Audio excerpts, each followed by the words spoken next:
Have you ever looked back on something you said years ago and wished you could just pluck it out of time and rewrite it? A sentence, a moment, even a look, something that seemed small at the time, but somehow stayed behind, clinging like a shadow in your memory. I want to tell you a story today, not because I have all the answers, but because I've lived through something I think a lot of parents do, especially those of us who raised kids in a time when emotions weren't something we always had the room or permission to sit with. I was in my early 40s. It was a Tuesday. I remember that part.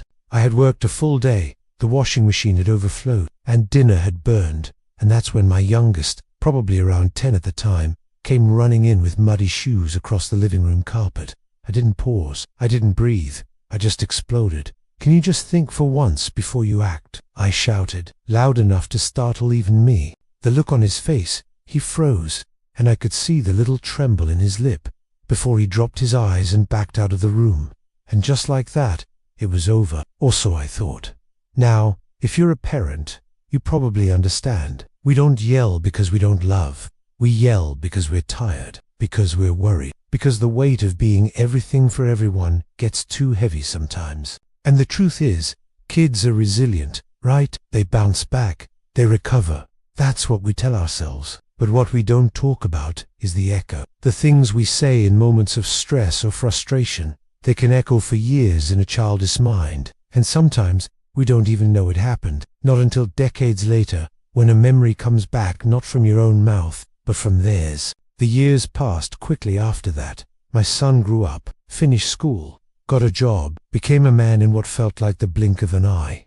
We had a good relationship, all things considered. He was kind, hard-working, dependable. He called every Sunday, never missed a holiday, and always asked how I was doing. And then, one day, we were having lunch at a quiet little diner near his office. He had just turned 30. We were talking about his childhood, swapping stories, and laughing about silly things. And then, out of nowhere, he said, "Do you remember when I tracked mud across the carpet and you yelled at me? You told me to think before I act." I felt my heart stop for a moment, not because I remembered, but because he did.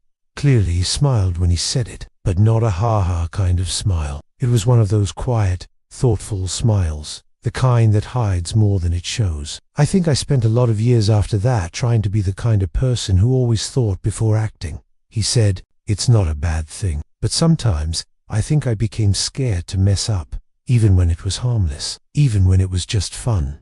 I didn't say anything for a while. I couldn't, because in that one sentence, I saw all the ways I had left a fingerprint on his life, not intentionally, not cruelly, but deeply. From one bad day, one outburst, one phrase, and I cried, right there in that diner. I cried, not sobbing, but quietly, the way you do when something inside you finally lets go. I reached across the table, and I took his hand, and I said the only thing I could say, "I'm so sorry, sweetheart. I didn't know. I was over, but I never wanted to make you afraid of joy." He nodded, gave my hand a squeeze. "I know, Mom, I know. I just wanted you to know how much of an impact your words had, even when you didn't mean them to." Now, I don't share this to make you feel guilty or to dwell on regrets. I share it because I know I'm not alone in this. So many of us who are older now, we carry these small, invisible weights with us. Little moments when we were too harsh, too quick, too human. And we wonder, did it matter? Did they remember? The answer, sometimes, is yes. But the beautiful part is this: it's not too late. Whether your child is 40 or 60, whether your grandchild is 5 or 15, there is still time, still space, still love. And maybe, just maybe, the most important conversations are the ones we have now.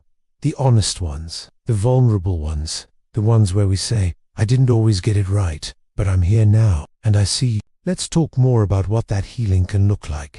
After that conversation in the diner, something shifted in me, not just as a mother, but as a person. It was like someone had gently opened a drawer I hadn't touched in years, and inside were all the little moments I thought were forgotten. Tucked away neatly in the corners of my memory, I started to reflect, not with guilt, but with curiosity. I thought about the other things I had said over the years, not just in frustration, but in habit. Things like, "You're being too sensitive," or "You'll understand when you're older." Back then, I didn't think much of them. I said what my own parents had said. Words meant to toughen up, to move things along, to put a lid on big emotions. But when you've lived a little longer, when you've had the time to slow down and really think, you start to realize how those words may have landed, not like feathers, but like stones, dropped quietly into the still waters of a child's heart. And the ripples, they last. That's the thing they don't tell you when you're young and raising kids. You think your job is to teach them how to behave, how to survive, how to succeed. But what they really remember, years later, is how they felt around you, whether they were safe to be themselves, whether they could cry without being told to stop, whether they were allowed to be messy and loud and curious. I used to think that being a good parent meant keeping everything in order, that discipline was love, and structure meant safety. And while there's truth in that, I missed something important along the way, that grace is love too, that a child doesn't always need correction. Sometimes they just need comfort. It's a hard realization when you're older, because time doesn't go backward. You can't re-raise your children. You can't unsay the things you said at the dinner table when your nerves were fried and the bills were piling up. But here's what you can do. You can talk. You can listen. You can revisit old memories and let them breathe in the light of new understanding. After that day at the diner, I called my son a few days later. I told him I'd been thinking about what he said, and then I asked him a question I never thought to ask before. Were there other times I said something that stayed with you, in a way that maybe hurt more than I realized? There was silence on the other end of the phone, and for a moment I worried I had gone too far. But then he said, yeah, there were a few, and he told me about them, not with anger, not to throw blame, but with openness, honesty. We were two adults, finally having a conversation that neither of us had been ready for all those years ago. He told me he used to be scared of making mistakes in front of me, that sometimes my high expectations made him feel like he had to earn my approval, instead of just knowing he already had it. He said he always knew I loved him, but sometimes he felt like he had to deserve it. Hearing that broke my heart, because that was never my intention. But that's the thing about parenting. Intention and impact aren't always the same. And still, he didn't say it to wound me. He said it to free me, and maybe to free himself. I apologized, again, genuinely. And you know what he said? It's okay, Mom, we're all doing the best we can with what we know at the time.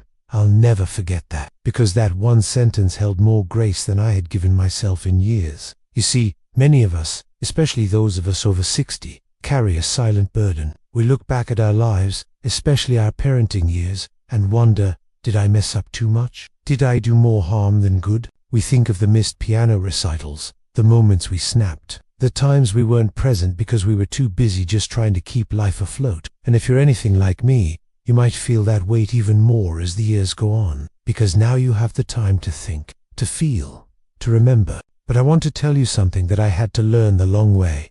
It is never too late for love to heal. Never. Not if your child is grown with gray hair of their own. Not if you haven't talked in months or even years. Not if your conversations feel surface level or awkward or strained. Because under all of that, under the years and the layers and the unspoken words, there is still that thread of connection.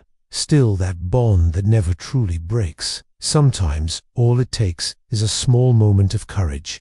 A single question. A quiet phone call. A gentle, can we talk about something I've been carrying for a long time? And if you're really lucky, and I believe most of us still are, you will find that love is stronger than regret. That understanding can bloom even after decades. That your child, no matter how old they are, still wants to feel seen by you. And that you, in turn, deserve to know that you did your best, even when your best wasn't perfect. After that call, I sat for a long while just holding the quiet. No television, no background noise, just me and the memory of his voice. Steady, forgiving, full of understanding. And I realized something important. We often think healing has to be dramatic.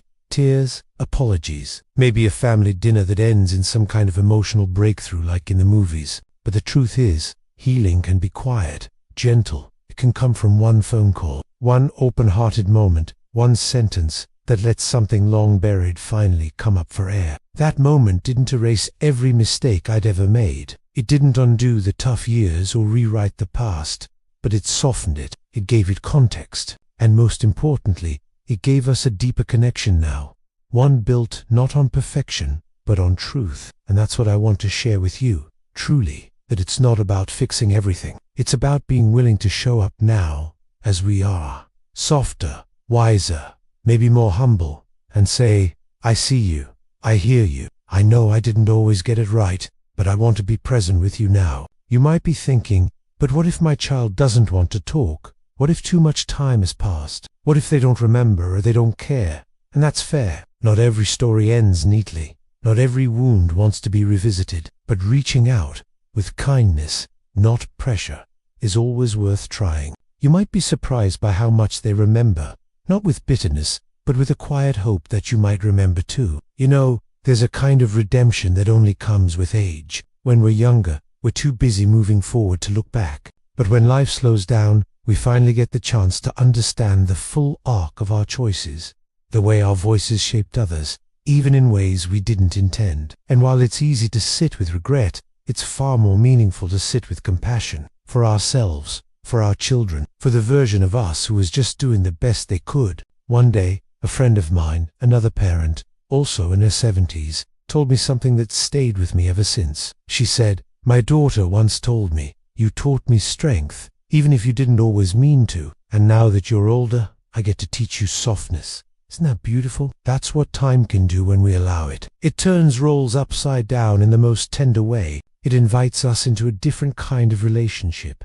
One where we don't have to be the strong one all the time, where we don't have to pretend we knew best, where we get to ask, to learn, even to apologize, and in doing so, become even closer to the people we love. So if you're re-sitting there wondering whether a certain moment from long ago still lives in your childish memory, maybe it does, but that doesn't mean it has to be a painful scar. It could be a doorway, an invitation to a deeper, more honest love. You might start with something as simple as, do you remember when? Not as a way to defend yourself, but as a way to open the conversation, to let them share, if they're willing. And if they do, listen fully, even if it's hard, even if it hurts a little, because what you'll find underneath those words is a heart that, even after all these years, still wants your presence, still values your voice. And if the conversation never happens, if your child isn't ready, or if time and distance have created too wide a gap, you can still speak your truth.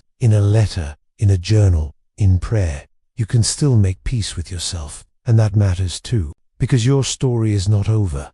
Relationships evolve, people change, and love, the deep, quiet kind, has a way of finding its way back, especially when we lead with honesty and humility. So here's what I'd like to leave you with today. You were not a perfect parent, none of us were, but you loved, you showed up, you made it through storms you didn't think you'd survive. And if your child remembers a few moments that hurt, that's okay. It means they trusted you. It means they're still holding on to what mattered. And if they're brave enough to tell you now, be brave enough to listen. That is the gift of getting older. We finally have the space in our hearts to hold the full truth of our lives. And if you're still reading, still watching, still wondering whether you've done enough, let me say this, as gently as I can. You have, you did, and there is still so much love ahead. Go call them, or write, or sit with the memories until they no longer sting, but simply remind you of how far you've come. And if this story stirred something in you, let it move you toward grace, toward peace, toward healing, for you and for them. Thank you for being here today. If this touched your heart, I'd love to hear your story in the comments below. And if you haven't already, please take a moment to like this video and subscribe. We're building a gentle little space here, one full of honesty, heart, and healing. And you're always welcome here. Here's to growing, forgiving, and loving deeply. At any age,